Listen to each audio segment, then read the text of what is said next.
céu sobre a torre de âmbar estava sangrando. Não era metáfora. O éter condensado ao redor da estrutura milenária havia sido rompido com tanta violência que as camadas de magia selada em suas pedras começaram a vazar, e o éter, quando exposto ao ar livre, assumia a cor de ferro oxidado. Vermelho. Escarlate. Como se os próprios céus tivessem sido abertos com uma faca. Aravete Solmorne, o arquimago da torre, observava tudo isso de joelhos. Não por escolha. Suas pernas simplesmente não obedeciam mais. O círculo de contenção desenhado ao redor dele era obra fina, ele mesmo reconhecia isso, com a frieza analítica que nunca o abandonava, nem nos momentos mais obscenos de traição. 6 pontos de ancoragem, dispostos em hexagrama perfeito, cada um gravado com runas de neutralização de 4ª camada. Trabalho de meses, talvez anos. Eles se prepararam por muito tempo, pensou ele. Você não precisa fazer essa cara, Aravete. A voz veio da esquerda. Teron Vael, seu segundo em comando por 40 anos, estava de pé a 3 metros de distância com as mãos cruzadas atrás das costas. Usava o manto negro com as insígnias douradas da torre, as insígnias que ele havia concedido a Teron, numa cerimônia que durou 3 horas e que Aravete achará excessivamente longa na época. Você vai me explicar, disse Aravete. Sua voz saiu calma. Sempre saía calma. Ou vai apenas me matar sem o decoro de uma conversa? Uma conversa. Teron sorriu.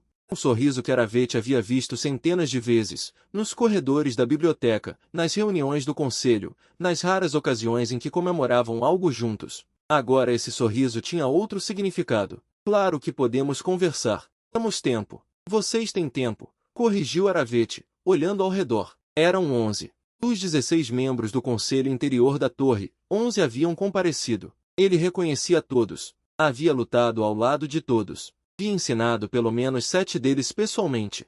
Mira Sota, a prodigiosa maga de ilusões, ficava à sua direita evitando olhar diretamente para ele. Cassiel Dren, o especialista em magia de ligação, tinha os punhos cerrados com uma tensão que denunciava desconforto. Velho Orrin, que havia perdido os 2 filhos numa guerra que Aravete ajudara a encerrar, estava de costas para ele. Interessante, pensou Aravete. Até os culpados têm vergonha. Torre precisa de um novo direcionamento, disse Teron, com o tom de quem havia ensaiado muito. Você está preso em paradigmas antigos. O mundo mudou. A magia precisa ser democratizada, comercializada, tornada acessível. Você quer dizer monetizada. Eu quero dizer sustentável. Aravete fechou os olhos por um segundo. Quando os abriu, havia algo novo neles. Não raiva, não medo, mas uma fadiga muito específica. A fadiga de quem percebe, tarde demais, que havia estado olhando para o horizonte enquanto o chão desaparecia sob seus pés. Sustentável, repetiu ele, saboreando a palavra como se fosse algo estragado. A torre existe há 400 anos. Sobreviveu a 3 guerras de extinção, 2 décadas de grande seca arcana, e a passagem de 6 arquimagos antes de mim.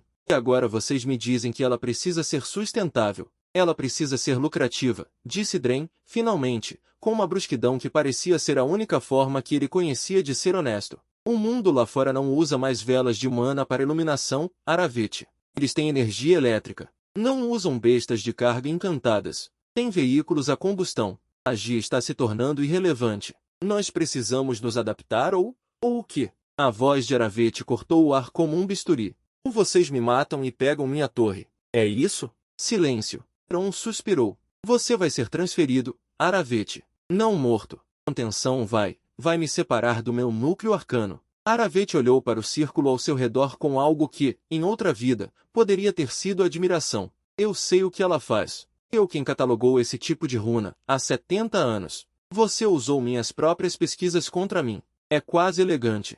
Parar um mago de seu núcleo arcano não era tecnicamente matar alguém. Era mais como esvaziar. O corpo continuaria funcionando. O coração bateria. Os pulmões expandiriam e contrairiam com a tediosa pontualidade dos organismos vivos. Mas a pessoa, a coisa que havia passado 237 anos acumulando conhecimento, poder, e a consciência específica de ser Aravete Solmorne, essa coisa simplesmente deixaria de existir. Os médicos mundanos chamariam de estado vegetativo severo. Os magos chamavam de esvaziamento. Você devia ter aceitado quando propusemos a transição pacífica, disse Mira, finalmente olhando para ele. Havia algo em seus olhos, não culpa exatamente, mas a prima mais distante da culpa. Arrependimento performático. Nós tentamos, Aravete. Por 2 anos, tentamos. Vocês me apresentaram propostas absurdas que sabiam que eu recusaria, disse ele, para poder dizer exatamente o que acabou de dizer. Que tentaram. O sorriso de Mira não chegou aos olhos. Tron caminhou lentamente até o borda do círculo de contenção. De perto, Aravete podia ver as olheiras profundas, a tensão nos músculos do pescoço. Teron também estava nervoso. Isso era interessante. Ele sabe que está fazendo algo errado, pensou Aravete. Sabe, e vai fazer mesmo assim. Esse é o tipo mais perigoso de pessoa. Quero que você saiba, disse Teron, em voz baixa, quase como se os outros não pudessem ouvir, que não há prazer nisso para mim. Você foi meu mentor, genuinamente, mas não o suficiente para te impedir. Não. Uma pausa. Não o suficiente. Aravete olhou para ele por um longo momento. Depois, lentamente, com uma dificuldade evidente nas articulações que a contenção arcana havia enrijecido, ele se levantou. Os 11 magos ao redor tensionaram instantaneamente. 3 deles começaram a conjurar, mas Aravete apenas ficou de pé, com as mãos relaxadas ao lado do corpo, e olhou para a janela mais próxima. Lá fora, a cidade se espalhava até o horizonte, as torres e mercados e casas com janelas iluminadas, as pessoas que nunca saberiam o que estava acontecendo aqui em cima, nessa sala, nessa noite. 237 anos. Era uma vida longa, mesmo para um arquimago. Muito bem, disse ele. E então ativou o protocolo de autodestruição que havia codificado no próprio núcleo da torre 30 anos atrás, quando pela primeira vez sentiu que algo estava errado entre as pessoas ao seu redor. O círculo de contenção não conseguia bloqueá-lo de dentro. Era uma falha de projeto que ele havia notado na própria runa que havia catalogado. Ele havia decidido, naquela noite 30 anos atrás, nunca mencionar isso. A explosão de éter que se seguiu foi registrada por observadores a 200 quilômetros de distância como uma aurora boreal fora de estação, cor de âmbar, que durou exatamente 42 segundos. Torre de âmbar foi encontrada, no dia seguinte, completamente intacta, mas completamente vazia. Não havia corpos. Não havia destroços. Apenas 400 anos de livros, instrumentos e registros perfeitamente preservados, esperando por quem chegasse primeiro. E Aravete Solmorne, o mago mais poderoso de sua geração, simplesmente deixou de existir. A primeira coisa que Keabal sentiu ao acordar foi o teto.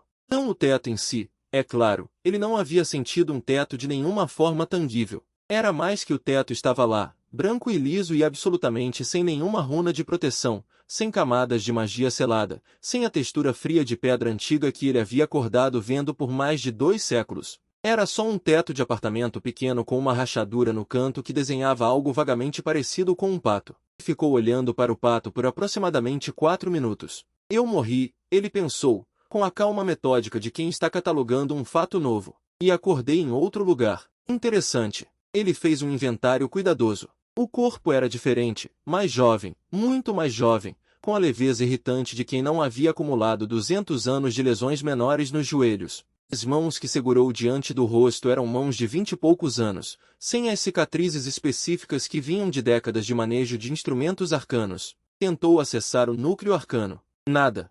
Tentou de novo, com mais atenção. Nada. Tentou uma terceira vez, metodicamente, da forma que havia ensinado a centenas de estudantes. Respira, centraliza, encontra o ponto de origem, expande nada, nada, absolutamente nada. Pensou ele. Então é assim que se sente. O quarto ao seu redor era pequeno. Uma cama, uma escrivaninha coberta de papéis, um guarda-roupa entreaberto revelando roupas que ele não reconhecia mas que claramente pertenciam a alguém que existia antes dele chegar. Uma janela com uma cortina bege que filtrava uma luz de manhã cedo. Sobre a escrivaninha, entre os papéis, havia um crachá. Ele se levantou, devagar, testando o equilíbrio desse novo corpo, e pegou o crachá. Nescore Technologies Keabal estagiário, Departamento de Desenvolvimento de Produto. Ele ficou olhando para o crachá por mais tempo do que o crachá merecia. Estagiário, ele pensou. Eu sou um estagiário. Havia algo profundamente filosófico nessa informação que ele ainda não estava pronto para processar completamente. Arquimago. 2 séculos e meio de existência. Senhor de uma das maiores torres arcanas do continente. Responsável por catalogar 847 runas únicas, erradicar 3 pragas de natureza mágica, e escrever o tratado definitivo sobre teoria de éter que havia sido o texto base do ensino arcano por 120 anos. Agora, estagiário. O telefone sobre a escrivaninha vibrou. Kay olhou para ele. Era um dispositivo que ele reconhecia. Esse mundo aparentemente tinha eletricidade, o que significava que Drain não estava completamente errado sobre o progresso mundano, que era uma informação irritante de ter nesse contexto específico. A tela iluminou com uma notificação. Alarme, 7h15. Não esqueça a reunião de onboarding debaixo disso. Em letras menores, você tem 47 minutos. Vetson Morne. Ok, Abal. Aparentemente, agora, ficou de pé no meio do quarto de alguém que ele não era ainda, segurando um crachá de estagiário, sem magia, sem torre, sem 237 anos de experiência acumulada em nenhum lugar que o corpo novo conseguia acessar, e tomou a única decisão que fazia sentido. Foi tomar banho. O metrô às 7h42 da manhã era uma experiência que Aravet imediatamente classificou como infernal e depois revisou para fascinante, porque infernal implicava algo sobre o qual ele não tivesse dados suficientes, enquanto fascinante era meramente descritivo. Havia 43 pessoas no vagão. Ele as contou automaticamente. Por hábito, catalogar o ambiente era uma das primeiras coisas que se ensinava a um aprendiz, e depois de 200 anos se tornava tão involuntário quanto respirar. 26 estavam olhando para dispositivos retangulares. 8 dormiam com os olhos semiabertos de formas que desafiavam a anatomia. 4 liam material impresso.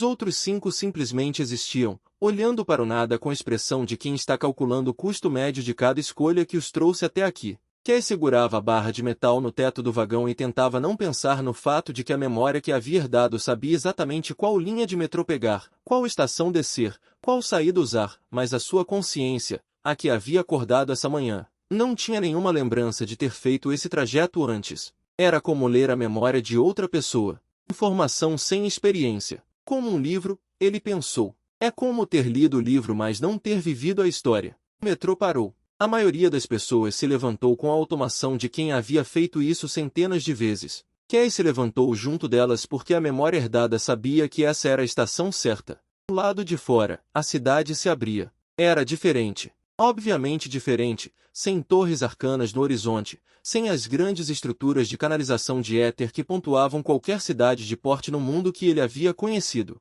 Mas havia uma qualidade diferente também, algo além da ausência de magia. Era mais horizontal, mais espalhada. Como se as pessoas aqui tivessem decidido construir para os lados em vez de para cima, ou para cima mas sem a mesma espécie de intenção. As torres de vidro e metal que dominavam o horizonte eram impressionantes de uma forma que ele reconhecia como puramente estrutural. Nenhuma intenção arcana. A engenharia. Interessante, ele pensou de novo. Era uma palavra que estava usando muito. O prédio da Nexcore Technologies era um dos de vidro. 22 andares, de acordo com a memória herdada. Entrada com giratórias que precisavam do crachá. Recepção com plantas que eram surpreendentemente reais e não decorativas mágicas, o que era um detalhe que ele anotou mentalmente sem saber por quê. A recepcionista olhou para ele quando ele chegou à mesa. Nome? Iabal. Estagiário. Reunião de onboarding. A palavra onboarding havia existido na memória herdada com um significado mas sem contexto emocional. Ele a usou com a confiança técnica de alguém que sabe o que uma palavra significa mas nunca a disse em voz alta. A recepcionista digitou algo. 7º andar. Sala de treinamento B. Você é o último. Claro que sou, pensou ele. O elevador era outro dispositivo que a memória herdada entendia mais que Aravet, observando com seus olhos de 237 anos, achava genuinamente impressionante. Uma caixa de metal que subia e descia por força de eletricidade e engenharia mecânica. Sem nenhum grama de magia. Funcionando perfeitamente. Eles fizeram muito com pouco, ele admitiu. Isso é admirável. A sala de treinamento B tinha uma mesa comprida, cadeiras ergonômicas, e 6 pessoas que olharam para ele quando ele entrou. 5 eram outros estagiários, claramente, pela combinação de roupas novas demais e expressões de ansiedade controlada que Kay reconhecia como o equivalente mundano da expressão de aprendizes no primeiro dia de torre. O 6º era um homem de uns 40 anos com a postura de alguém acostumado a explicar as mesmas coisas repetidamente para pessoas diferentes e havia encontrado paz com isso. Kay Abal, disse o homem, verificando uma lista. Bem-vindo. Me chamo Dono Fares, sou o coordenador de estágio. Pode sentar. Kay sentou. Dono Fares abriu uma apresentação num dispositivo de projeção na parede. A primeira slide dizia, em letras grandes, Bem-vindo à Nexcore. Você faz parte do futuro. Aravet olhou para a frase. Eu tenho 237 anos, ele pensou. Sou mais velho que a maioria dos edifícios desta cidade. Provavelmente mais velho que vários conceitos que vocês consideram modernos. Mas tudo bem. Vamos ver o que vocês têm.